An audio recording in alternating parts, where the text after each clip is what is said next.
I gotta say this. I have been watching Stephen A. since 2005. But here's my point. This is not for the world, it's for Stephen A. Stephen A., I'm a fan of yours. Please don't focus on the culture. You wear a tie, a sleeves rolled up. You look like Mr. Clark. I'm a fan of his. You look like a principal. And when you start speaking about black culture with a tie and your sleeves rolled up, you come off like a hater.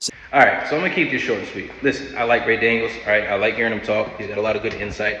But this statement he made was some of the most ignorant shit I've heard in a long time. Right. So apparently Stephen A. has, been successful in the white man's world. Has gotten to a level that only a white man gets to get to.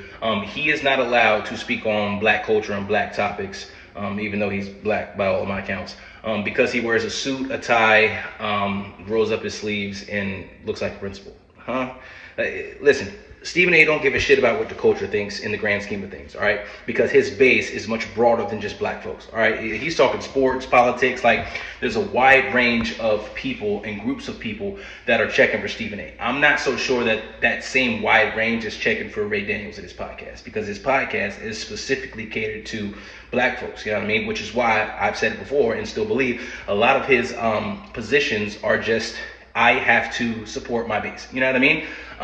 Because this sounds like something that he's heard from one of his homies while they've been chit-chatting on the pod or behind the scenes or whatever. I think Ray Daniels is way smarter than this and is nowhere near this ignorant. And this is a teachable moment. Like, people, when you get to a level of success, to a level of notoriety, when you achieve certain things, make sure you're surrounding yourself with people at that level or above. Because if you surround yourself with, I don't want to say lesser, but people that haven't done some of the same things, some of their actions, their ideologies, the way that they think will rub off on you.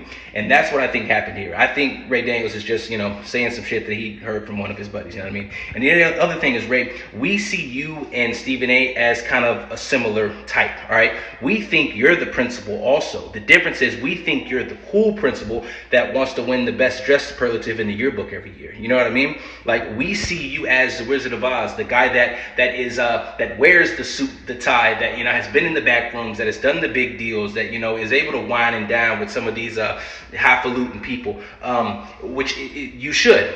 But the problem is every time we see you, you come across as the guy on the block hanging out with his homies in the hood. Which there's nothing wrong with that, but it's like we thought you were. You understand what I'm saying? So yeah, I just think this was a bad take. It's not kind of what I have grown to expect out of Ray Daniels. I think this was a slip up. I know it's a clip that they didn't put out, but it was a misfire, bro. And like I said, we want the message, not the messenger. So if Stephen A. is giving you some good shit, listen, all right? Don't judge a man because his attire.